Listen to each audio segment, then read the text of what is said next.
শাস্তি স্থান। এর আগুন পৃথিবীর আগুনের চেয়ে ৭০ গুণ বেশি উত্তপ্ত। এখানে কোনো শান্তি নেই, কোনো মুক্তি নেই, শুধু চিরস্থায়ী যন্ত্রণা।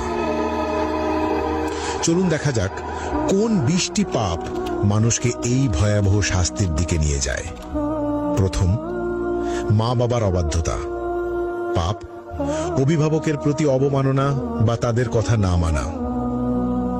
শাস্তি আগুনের চাবুক এবং গলিত সীসা দ্বারা তীব্র যন্ত্রণা। প্রতিটি আঘাত মস্তিষ্ক পর্যন্ত অনুভূত হবে। দ্বিতীয়, কৃপণতা। পাপ আল্লাহর পথে খরচ না করা, দান সদকায় এড়ানো। শাস্তি গলিত ধাতু পান করতে হবে, যা পেটের ভিতর আগুনের মতো জ্বলবে। তৃতীয়, মিথ্যা ও প্রতারণা। পাপ মিথ্যা বলা এবং মানুষের বিশ্বাস ভাঙা। শাস্তি জিহুয়া বের করে লোহার শিক দিয়ে বারবার পোড়ানো এবং ছিঁড়ে ফেলা হবে। চতুর্থ, জিনা ও ব্যভিচার। পাপ অবৈধ সম্পর্ক, অশ্লীলতা বা পর্নোগ্রাফি দেখা। শাস্তি জ্বলন্ত চুল্লিতে ফেলা হবে, উপরে উঠবে এবং নিচে পড়বে, বারবার যন্ত্রণা অনুভব করবে। পঞ্চম, কুফর ও শিরক। পাপ আল্লাহর অস্তিত্ব অস্বীকার করা অথবা অন্যকে আল্লাহর সঙ্গে শরিক করা। শাস্তি চামড়া বারবার আগুনে পোড়ানো হবে, নতুন চামড়া তৈরি করে আবার পোড়ানো হবে, ফুটন্ত পানি মুখে ঢালা হবে। ষষ্ঠত, গীবত ও পরনিন্দা।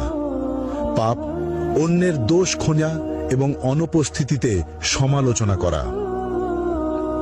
শাস্তি লোহার নখ দিয়ে নিজের মুখ ও শরীর ছিঁড়তে হবে, যন্ত্রণা চিৎকার শোনার মতো কেউ থাকবে না। সপ্তমত, অন্যায়ভাবে হত্যা, নিরপরাধ মানুষ হত্যা। শাস্তি আগুনের নদীতে ডুবিয়ে রাখা হবে, যেখানে বারবার দগ্ধ হতে হবে। অষ্টম, নামাজ ত্যাগ। পাপ ইসলামের প্রধান স্তম্ভ নামাজ ইচ্ছাকৃতভাবে না পড়া।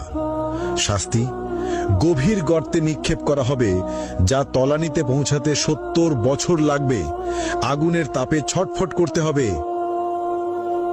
নবম, মিথ্যা সাক্ষ্য। পাপ অন্যায়ভাবে মিথ্যা প্রমাণ দেওয়া। শাস্তি জিহ্বা টেনে লম্বা করে বারবার কাঁচি দিয়ে কেটে ফেলা হবে। দশম, হারাম বস্তু গ্রহণ। পাপ শূকরের মাংস, মদ, জুয়া বা অন্য কোনো হারাম খাদ্য বা পদার্থ গ্রহণ। শাস্তি ঠোঁট কাঁচি দিয়ে কেটে ফেলা হবে, জিহ্বা ঝলসে যাবে। একাদশ, সুদ গ্রহণ। পাপ ইসলামে নিষিদ্ধ সুদ খাওয়া। শাস্তি পেট ভেতর আগুন, ফুটন্ত তেল পান করানো হবে, আগুনের সাপ দ্বারা দংশন। দ্বাদশ, গর্ব ও অহংকার। পাপ অহংকার করা, নিজেকে সর্বোচ্চ ভাবা। শাস্তি ক্ষুদ্র পিঁপড়ের মতো করা হবে, আগুনের পাহাড় তাদের উপর দিয়ে চলবে।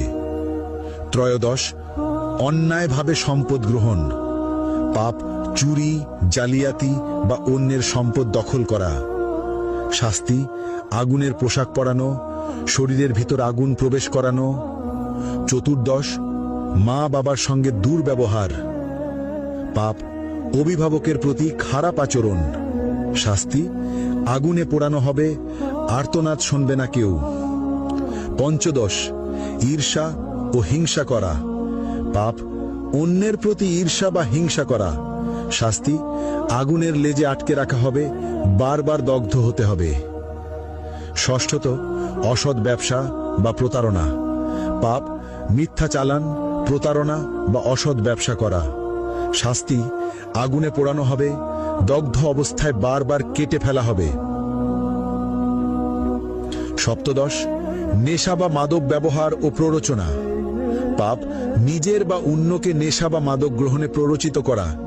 শাস্তি আগুনের চুল্লিতে ফেলা হবে, উপরে উঠবে, নিচে পড়বে, বারবার যন্ত্রণা অনুভব করবে। অষ্টদশ, প্রতিশোধ ও বিদ্বেষ। পাপ অন্যকে ক্ষতি করার জন্য বিদ্বেষ বা প্রতিশোধ নেওয়া। শাস্তি, আগুনের নদীতে ফেলে বারবার দগ্ধ করা হবে। ঊনবিংশ, আল্লাহর সীমা অমান্য করা। পাপ, আল্লাহর বিধি অমান্য বা হারাম কাজ করা। শাস্তি, আগুনে চামড়া পোড়ানো হবে, নতুন চামড়া তৈরি করে আবার পোড়ানো হবে। বিংশ, সমাজে অনৈতিক কর্মকাণ্ড। পাপ, সমাজে অন্যায় বা অনৈতিক কর্মকাণ্ড চালানো, যেমন শিশু বা দুর্বলকে ক্ষতি করা। শাস্তি, আগুনে পোড়ানো, জ্বলন্ত শিক দিয়ে দগ্ধ করা, বারবার ওপরে ওঠানো ও নিচে ফেলা। এই ভিডিও থেকে আমরা যে বার্তা পেলাম, এখানে শুধু 20টি পাপের কথা উল্লেখ করা হয়েছে। আল্লাহ সবকিছু দেখছেন। যারা এই পাপের পথে যাবে তাদের জন্য জাহান্নামের শাস্তি নিশ্চিত, কিন্তু আল্লাহ পরম দয়ালু। আজই তওবা করো, নামাজ মেনে চলো, সত্য বলো, মা বাবাকে সম্মান দাও। আল্লাহ আমাদের সবাইকে জাহান্নামের আগুন থেকে রক্ষা করুন। আমিন। আপনারা এই ভিডিওটি শেয়ার করুন যাতে সবাই